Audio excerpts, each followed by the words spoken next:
మిత్రమా, ఎందుకు బాధపడుతున్నావు? అయిందేదో అయింది, పోయిందేదో పోయింది.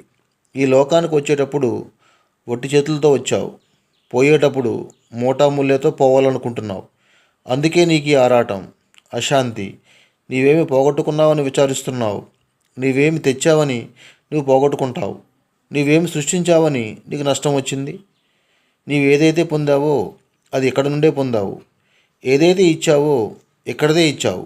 ఈనాడు నీ సొంతం అనుకున్నదంతా నిన్న ఇంకొకరి సొంతం కాదా? రేపు మరొకరి సొంతం కాగలదు. కావున జరిగేదేదో జరగక మానదు. అనవసరంగా ఆందోళన పడకు.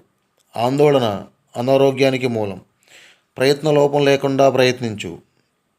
ఫలితం ఏదైనా దైవ ప్రసాదంగా స్వీకరించు. కారు లేదని చింతించవద్దు, కాలు ఉన్నందుకు సంతోషించు. కోట్లు లేవని చింతించవద్దు, కూటికి ఉంది కదా అని సంతోషించు. కాలిలో ముళ్ళు గుచ్చుకున్నందుకు చింతించవద్దు, కంటిలో గుచ్చుకోలేదని సంతోషించు. కాలం విలువైనది, రేపు అను దానికి రూపు లేదు. మంచు పనులు వాయిదా వేయకు. అసూయను రూపుమాపు. అహంకారాన్ని అణగద్రొక్కు. హింసను విడనాడు, అహింసను పాటించు. కోపాన్ని దరిచేర్చకు, ఆవేశంతో ఆలోచించకు. ఉపకారం చేయకపోయినా అపకారం మాత్రం తలపెట్టకు. మతిని శుద్ధం చేసేది మతం. మానవత్వం లేని మతం మతం కాదు. దేవుని పూజించు, ప్రాణికోట్లకు సహకరించు. తద్వారా భగవద్ ఆశీర్వాదంతో శాంతి నీ వెంట, నీ ఇంట, నీ చెంత ఉండగలదు. ఓం శాంతి శాంతి శాంతి.